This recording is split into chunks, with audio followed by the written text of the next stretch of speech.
Bon Franck, première régate pour toi, à bord du DEM 24 Groupama et première victoire, une belle entrée en matière. Ouais, c'est sympa de commencer comme ça. C'est c'est peut-être la réussite du débutant sur la série, mais bon, on a quand même fait quelques jours avec beaucoup de manches. On n'a pas navigué tous les jours malheureusement, mais on a fait des beaux coups, on se sent assez en confiance quant à la vitesse du bateau. Mais après, il y a quand même du niveau sur cette flotte. Je pense que c'est très serré avec 4-5 bateaux et ça se bagarre bien. Il faut réussir à être régulier, être très précis sur ses manœuvres et sur les décisions tactiques. Et c'est sympa parce qu'on n'a pas le droit à l'erreur, donc c'est plutôt un défi intéressant ce genre de régate. C'est de la régate très serrée, les parcours sont très courts, donc il y a beaucoup de contacts à anticiper et de positionnement à bien faire, de ley line, etc.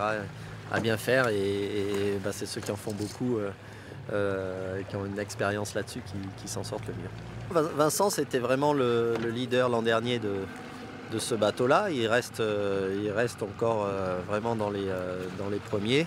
Peut-être un peu moins régulier sur les petits parcours, mais on a vu hier, il a aussi gagné un côtier, donc il est capable d'aller vite. Il connaît bien ce bateau. Et c'est sûr, c'est pas tout à fait le même métier de faire de la course au large toute l'année ou des courses courtes. Donc heureusement que l'expérience, l'entraînement et la répétition de ce type de course permet de progresser et de se spécialiser. On ne peut pas tout faire tout le temps.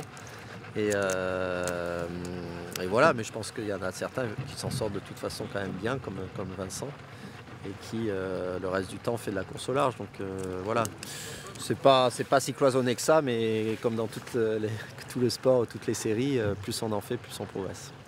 Dans tous les cas, on peut dire que le choix du DEM 24, pareil sur les organisateurs du Tour de France à la voile, est aujourd'hui un succès.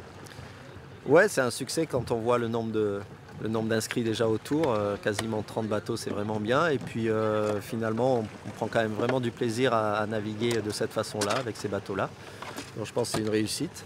On aimerait toujours que les bateaux soient toujours mieux, un peu plus high-tech, etc. Mais peut-être qu'on n'aurait pas eu le même nombre de bateaux si ça avait été le cas, avec des bateaux plus gros et un peu plus imposants. Donc voilà, la formule a l'air de fonctionner en France et c'est tant mieux et j'espère que ça va être encore le cas l'année prochaine.